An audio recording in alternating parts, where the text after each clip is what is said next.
So Elon Musk is not going to buy Twitter. I told you guys this. I've been telling you this for a while. I don't think Elon is going to go through with the deal. So we have more evidence today that Elon Musk does not plan to buy Twitter, that he's pulling a rope a dope. Get comfortable, buckle up your seatbelt. We're going to get started on the Black Financial Channel right now.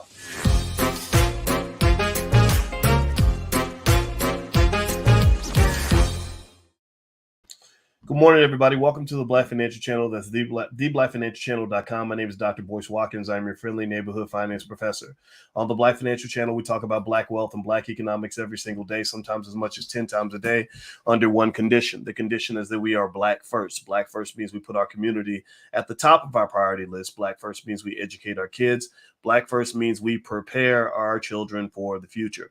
If you agree with this philosophy, if you are also Black first, then put a hashtag B1 in the chat, hashtag B1. Say it loud, say it proud. Remember, Black wealth is Black power. And if you ain't building wealth, then you ain't Black. I want to say good morning, everybody. Good morning, Jazz Simmons and Jabari and Sweet Grandmom. And that's a great name. You must be a sweet grandmama. Are you in Philly? Oh, my gosh. My heart goes out to Philly. They need to stop all that shooting out there, man. It just makes me sad. I told you all how I feel about the cultural deterioration of our society. And I just wish the best for our young people. And I just hate the fact that they're growing up in a world where it's just normal for people to get shot up like that all the time. So my heart goes out to Philly. Philly's like a second home. I got a lot of family in Philly, a lot of love for people in Philly.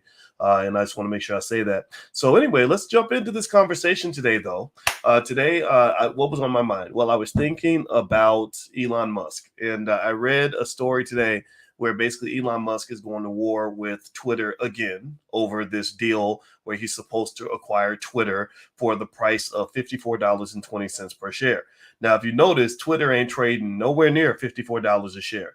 If the market believed that Elon Musk was going to buy Twitter for $54.20 a share, then the price of the stock on the market right now would be $54.20 per share or close to it. The market does not believe Elon is going to make this purchase. So let me read some of this to you. This is not going to be a long conversation, but this is one that I wanted to have with you real quick before I get started with some other meetings I have today. And basically it says here that Elon Musk accused Twitter of resisting and thwarting his right to information about fake accounts on the platform.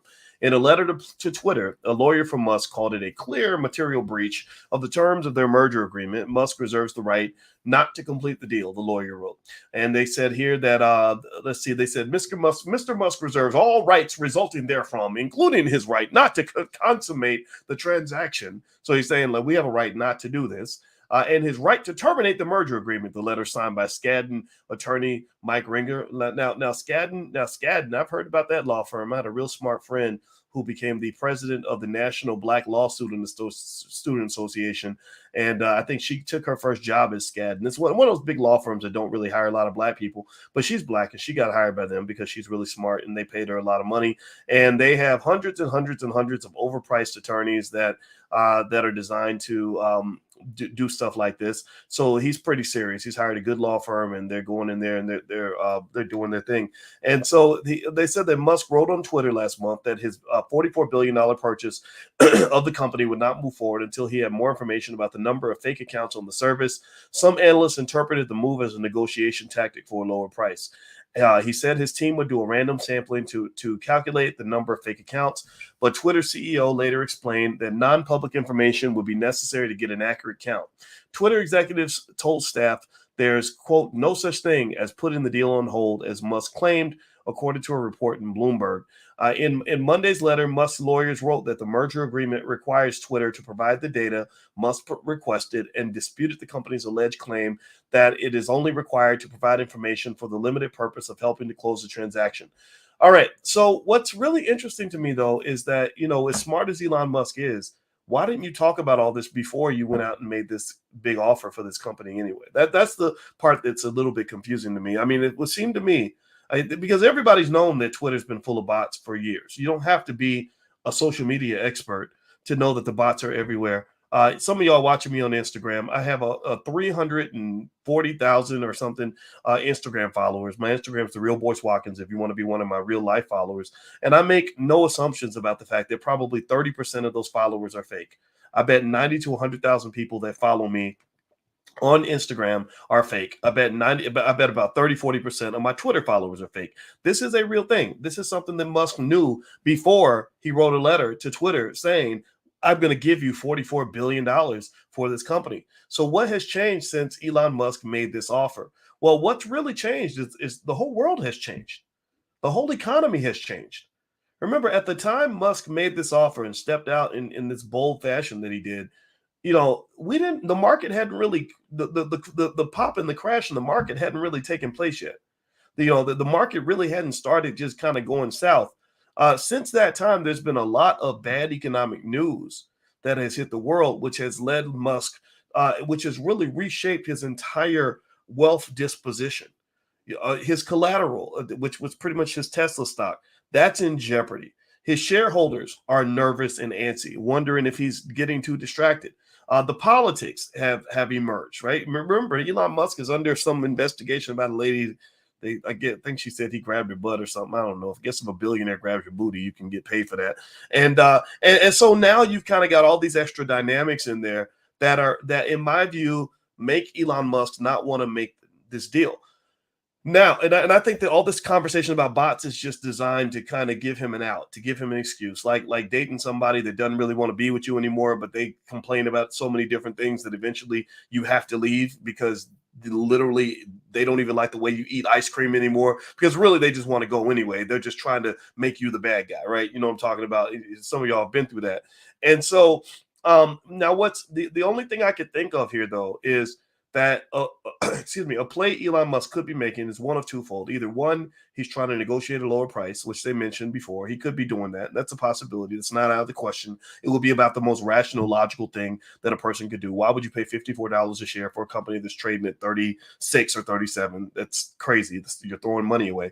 Or two, Musk is talking down the stock price. Right? He's talking the price down. Pay attention now. He's sending these letters saying, I don't want to buy this company. This company's garbage. This is trash. This is no good. So the market's watching this whole transaction take place. The market's watching what could end up being interpreted as market manipulation, because the SEC is also watching. Everybody from Elon Musk to Young Thug, they all know the feds are always watching. So the feds are watching this too. And what could be occurring is some degree of market manipulation, where the more I talk down, the more I throw dirt on the name of Twitter, the more the stock price drops. And then suddenly, though, we emerge from a meeting and I say, oh, everything's great. Put some respect on Twitter's name. Well, what happens then? Well, the stock price starts to move back up. So if I am kind of in a position of being almost like an economic god, where the words that come out of my mouth can move a stock price, well, then I can position my portfolio such that I'm able to buy shares or get positioned to take advantage of that inevitable upswing in the stock price that is going to occur when the sun comes back out and I start talking positively once again. Do you understand? So either Elon Musk really doesn't want to own Twitter, or he really does want to own Twitter. That's the confusion of it all right now. But I'm going to go with the side of believing that he doesn't want to own Twitter.